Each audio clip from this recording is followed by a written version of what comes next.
A leadership. This is an action of leading a group of people or an organization. What kind of a leader we need?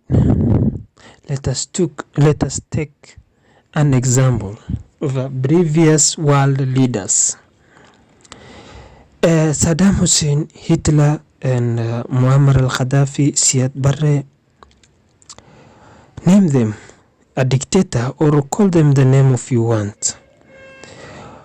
Most of them in their leadership, their people progressed. Look how Libya was during the era of Gaddafi. What about Somalia under the leader of Siad Barre?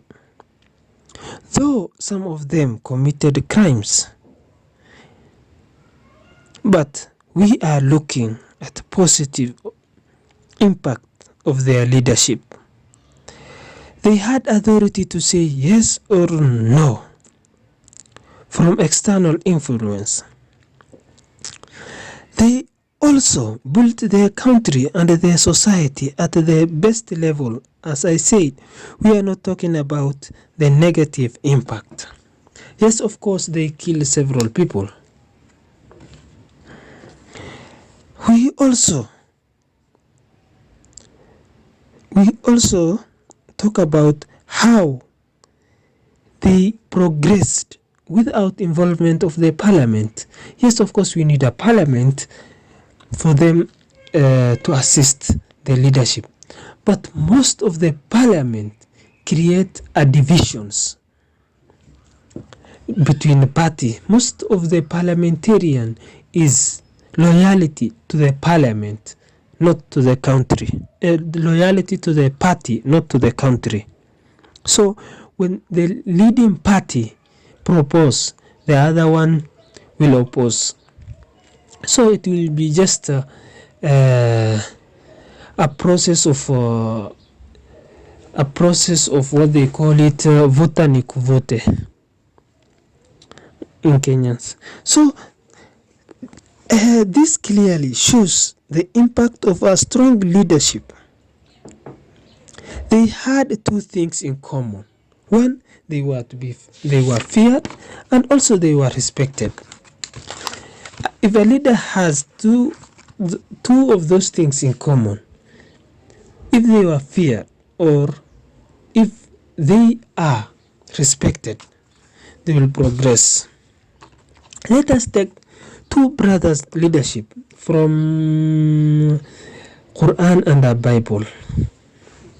When Musa in Arabic and Quranic name and Moses in the Bible went to the mountain and stayed there for 40 days and night in order to receive the 10 commandments, the society started worshipping idols they made from the gold in presence of Harun. That's a Quranic name. Aaron, an English name, and in Bible. Now ask yourself two things. Aaron or Harun was a prophet like Musa, and also they were brothers. They were fed the same breast. They are from the same womb. What do you think their differences? Why do they do in his presence but not in presence of Musa or Moses?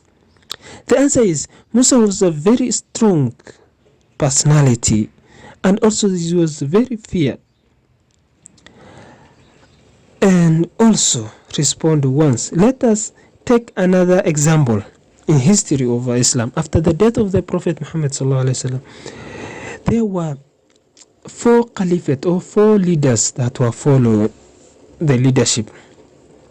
Out of 4, Umar was the only leader who didn't have a riot. Even a caliphate like Uthman was being murdered. So this clearly shows that a leader must have 2 things. 1, respected, 2, feared. The upbringings of the education's background also have a strong impact to let us take to the leaders. Let us take example. Gaddafi was born in a poor pastoral community, so he didn't have involvement in any Western. But Saddam Hussein was a herder. They never had an external influence. Let us take another example. The recent Gulf leaders, the recent Gulf crown prince, and the leaders, the current kingdoms, they have a difference, because the leaders, the kings, are Arabs ideology, and these ones, since they studied in western part of the world, and most of them, they, like Mohammed bin Salman, Mohammed bin Zayed, they are not pro-Arabic. You can compare the leaders we have in some part of Africa.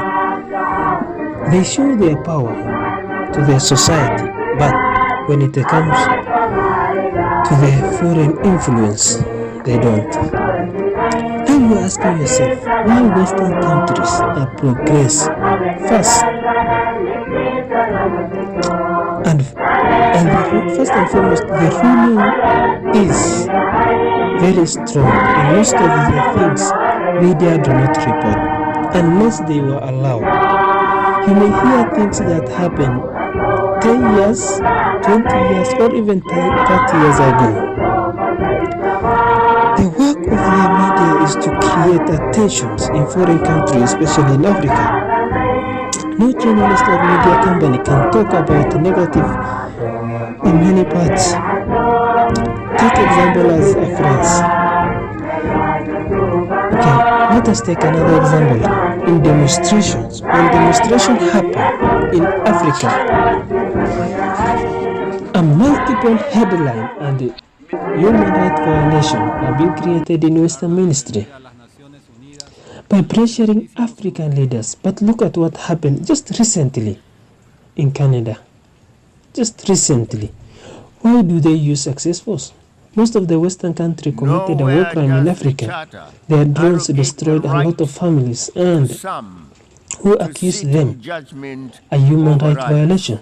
Now, what we need is a leader whose priority is an African, but not to impress Western. And the big question is, how do we achieve?